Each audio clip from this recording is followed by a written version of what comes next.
What's up, guys? Welcome back to another video on the channel, and it is our weekly market movement update video. So we're going to take a look at the market, and as always, we're going to start with the Index 100, which over the day has looked very, very steady, and over the last few days has been going down, and actually over the last month or so it's been going down. Hourly wise, again, just staying very steady. And if you need a reminder, here are the players in that top 100. They encompass some very, very good players and some, fairly low-rated players that are still very high usage. So you feel free to take a look yourself if you're interested. But again, just taking a look at the daily graph, they've steadied out over the last couple of days, but generally they've been very low for the last month or so. So that's interesting. If we look at the index gold, we see a similar sort of pattern. We see that over the last, call it the first week of December or so, about December 8th, it dropped off, and since then it's been very low. Now, if we look at specific rated gold cards, say the 86s, I would imagine we see a similar trend, although they did spike at certain times. They are fairly low overall. And the market's just in a bit of a downtrend right now. Nothing's really going on. There's not a ton of things that EA can do. The 84s, 85s, and 83s will have spikes in the market based on SBCs that were released.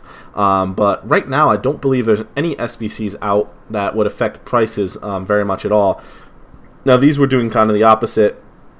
And the reason that these are high, the 84s, the 83s, the 85s, the reason those are high and say the index gold as a whole is low, or the index top 100 is low, is because these players in the index gold are not players that would be used in SBCs. Look, nobody's going to put a Thiago at 36K into an SBC. Nobody's going to put a Dybala at 192K into an SBC. Nobody's going to do that even though they're 88 rated. Nobody's going to put a 9 goal into an SBC for that 86 rating. It's just not going to happen. So that's why those players are down and not getting pushed up in price by SBCs whenever they come out. That's what those spikes are in those other graphs, even in this graph with the 82s as well. So just something to keep in mind there. Let's take a look at the icons. We haven't really covered icons a lot. Icons are down overall. I know you guys saw my club import yesterday. I do have a Luis Hernandez that I way overpaid for. Bought him when they were about here, and it just kept going down, unfortunately. But that is the way it is, and he's made his money back in gold because I use him as a player. I'm not trading with him. I use him as a player. I don't think I'll sell him for... I might even sell him the rest of the year. If truth be told.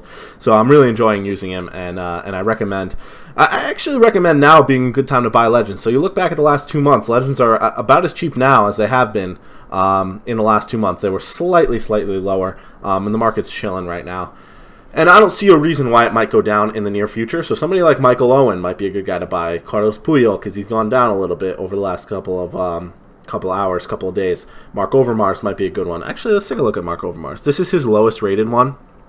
And overall, yes, he's much more expensive than he was when the game came out. And the reason for that is there's more coins in the game now. There's more coins in the game, so that's why people are playing a little bit of a higher price. So you can see his graph and let me look at the index icon graph real quick. Just the general index icon daily graph. Look, low, spike, low, low, spike, and stayed a little higher, but very similar, and I bet you that'll be similar for a lot of different Legends we look at, which is interesting. Let's take a look at Carlos Puyol. I'm curious if his graph kind of follows, not his hourly, his all. Again, see, there was that spike in Legends, and now I'm not sure they're ever going to get as cheap as they were in the beginning of the game, because there's too many coins in the game now. It's too easy to make coins. You get coins from squad battles every week, you get coins from FUT champions every week, and there's just so many coins in the game. People are playing more games than ever before, so you get probably about 400 to 600 coins every single game. Those are coming into the game, and SBCs try and take coins out of the game, but they're not always successful with that. So that's why icons have gone up, because of the influx in coins. So but that said, you probably have more coins this year than you had last year, just because if you've been playing the game, you will make more coins. So it really all kind of evens out. So I think that'll actually do it. We will look at the index special just to end the episode off. And interesting. So they've been doing kind of peaks and troughs at seemingly random times. So right, the 20th of December, they're up. The 23rd, they're down.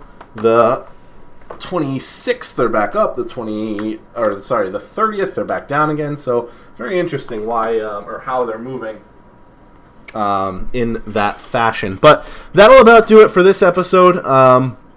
Again, takeaways for this episode is the market's kind of chilling.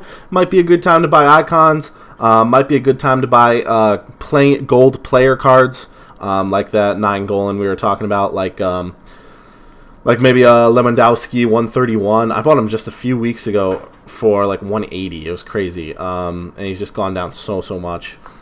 So those are the takeaways from this episode. So I hope you guys take that advice and buy some players that you want to use in the game. Right? You finally at this point in the game, you should have enough coins to go out and buy a really good team, a team that you'd love to play with, a team that you can dominate and FUT champions with.